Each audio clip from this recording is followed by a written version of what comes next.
What if I told you the most dangerous place is not a battlefield, but a stage where perfection is expected? Because on the night these ballerinas were supposed to perform in front of the world, they accidentally stepped into a nightmare where every second feels rehearsed. Every move could be their loss, and the same discipline that made them artists is the only thing keeping them alive. But here's the twist. This time they're not dancing for applause, they're dancing to escape.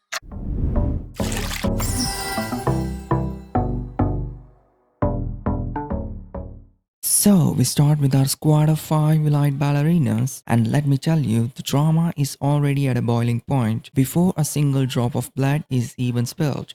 Here she is, Boncz, a street smart, talented dancer who acts as the de facto leader but suffers from imposter syndrome, and our rival princess, a privileged and a snobby socialite. This is Grace, a deeply religious, morally upright dancer. These two, Zoe and Chloe. Chloe is a deaf dancer and her sister Zoe is a fiercely protective of her. They are accompanied by their dance instructor and a chaperone, Donna Davenport. They are all added to a massive career-making showcase in Budapest.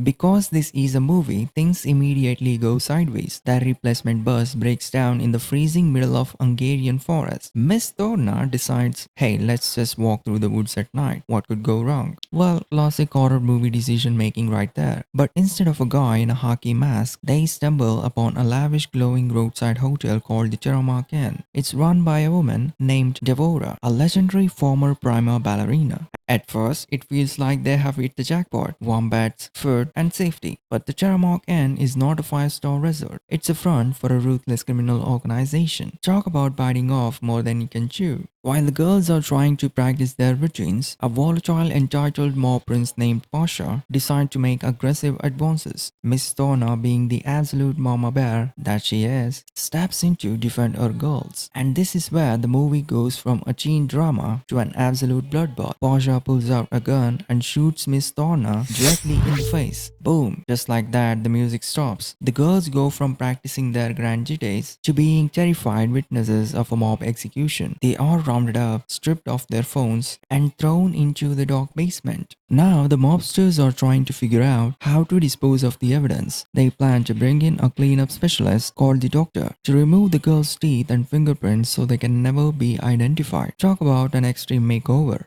But here is where the movie delivers its absolute masterpiece of a scene. The mob thinks these girls are just delicate, fragile little swans. Well, big mistake. When life gives you lemons, you make lemonade. When life gives you a room full of armed mobsters, you turn your dance gear into a weapons locker. They recover their bags, they tape razor blades to their fingers and use scissors as weapons, attacking with everything they have, wild, desperate and uncoordinated, only to suffer a devastating blow from the monsters. Shaken and in tears, and realizes something brutal. Begging for mercy from monsters is a death sentence. She reminds them of a simple truth. Ballerinas are forged through iron discipline and an almost unthinkable tolerance for pain. Boncz delivers the film's defining line. We are prima fucking ballerinas. And that's the moment everything changes. In the chaos of the clash, one of the mobsters accidentally grabs a blade from the floor and drives it between Boncz's toes. Instead of panicking, Boncz turns the injury into an advantage, using a ballerina-like move to eliminate him. That's where things take a wild turn. The other girls adopt the same technique, striking with blades wedged between their toes.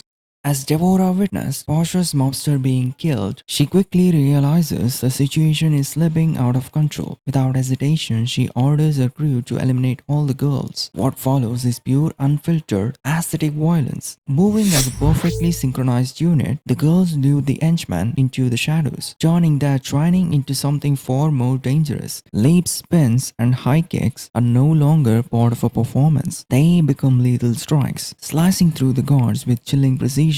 It's almost poetic and brutally efficient. Clearly, Pasha had no idea who he was dealing with. After the chaos, the girls attempt to escape through the window, but just as freedom seems within reach, Boncz gets caught by Devorah. Cornering her, Devorah reveals a heartbreaking truth. Years ago, she was destined to perform as the sugar plum fairy for royalty, but her father owed money to Lothar Markovic, and to send a message, the butcher did not take her father's life. He took her future. He amputated amputated her leg, ending her dream forever. With that, Devora steps away, preparing for what she calls her final dance, while Boncz is tied to a chair and left with the mercy of the doctor, who begins preparing to kill her. By God's grace, Grace arrives in time and rescues her. On their way out, the girls manage to capture Pasha, deciding to use him as a bait for their escape.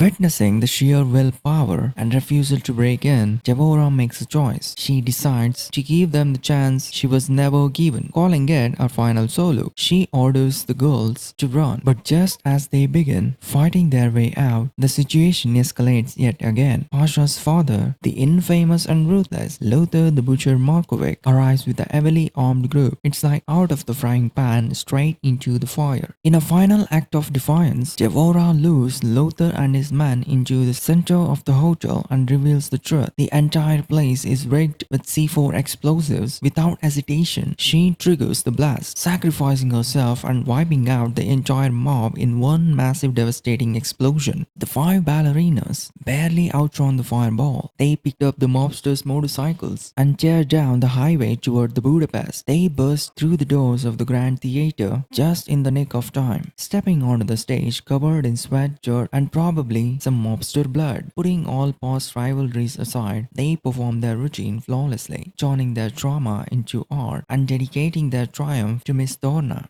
What did you think of the toe blade scene? Pure genius or totally ridiculous? Let me know in the comments below, and don't forget to like and subscribe for more insane movie breakdowns.